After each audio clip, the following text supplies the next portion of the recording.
there is an assault on free and honest debate in this country today. There are so many pressing issues that require solutions. And yet,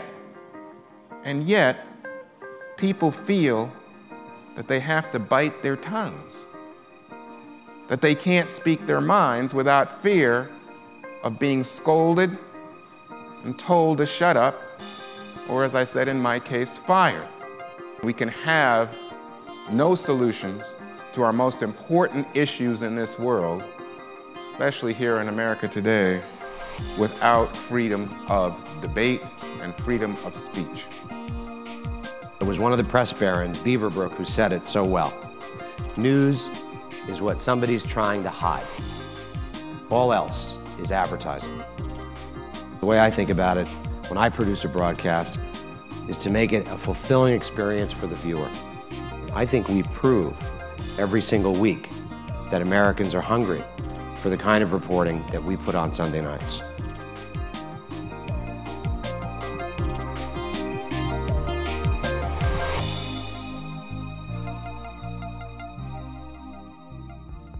Free speech is not just standing up and talking. It's not just shouting fire in a crowded theater, and it's not just fighting without some sort of sense of resolution. These are uncivil times. They're very partisan times. You can argue that this sort of political disputes as entertainment has become, sort of an explosive force in American political life. And it's going to take some while, I think, to get back to a better level of debate with that cautionary note that we shouldn't idealize the level that debate was ever at.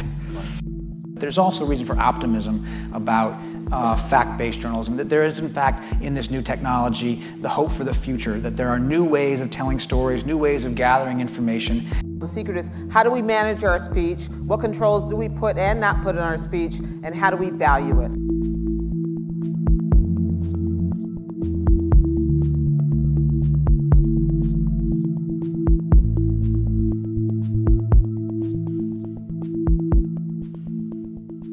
Your speech online depends on a lot of people in the middle who host the speech, who host your domain name. The new battleground is about the intermediaries, and by intermediaries I'm thinking about, well, certainly search is a good starting point, but also the ISPs, the service providers who give people internet access. The telephone companies in a lot of countries are a choke point. The major publishers.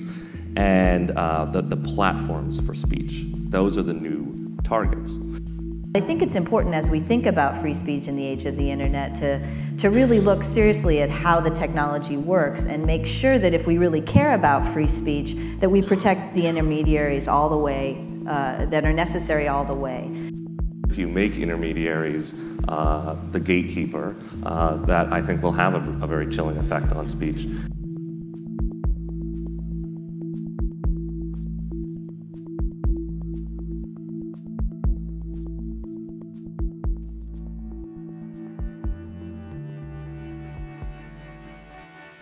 Welcome to World Have Your Say. Hello, I'm Ros Atkins. Welcome to the BBC's World Have Your Say. We're live from the City Club of Cleveland. And all day long, people from different walks of life in Ohio and beyond are talking about the issue of free speech. And we're going to do that and connect that issue with some of the biggest stories around the world.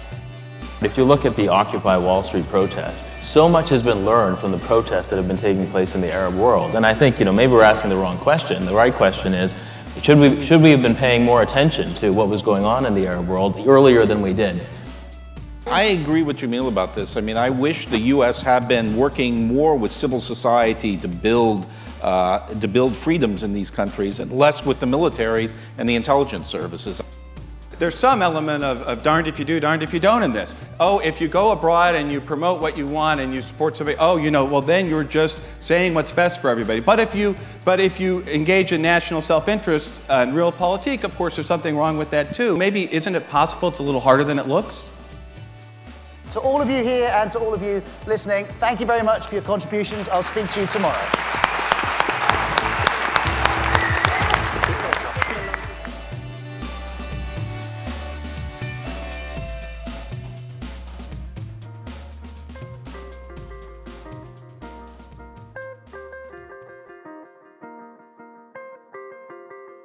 Known internationally as the seat of the Rock and Roll Hall of Fame, Cleveland provides the perfect forum to discuss free speech in the context of the music industry. It's not like, you know, misogyny and homophobia and so on is contained only in the world of rap music and metal or whatever.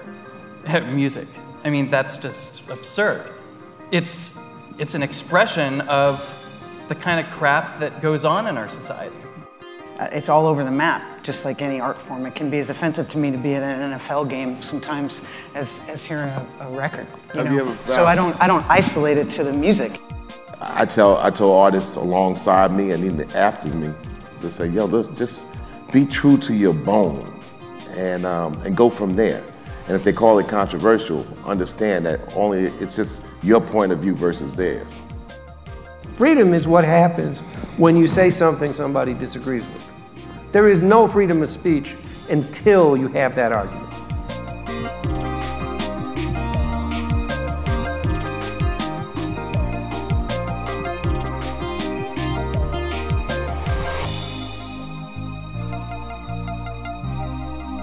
We hope this conference has renewed your appreciation for the freedom of speech we have in this country and for what we celebrate here at the City Club of Cleveland.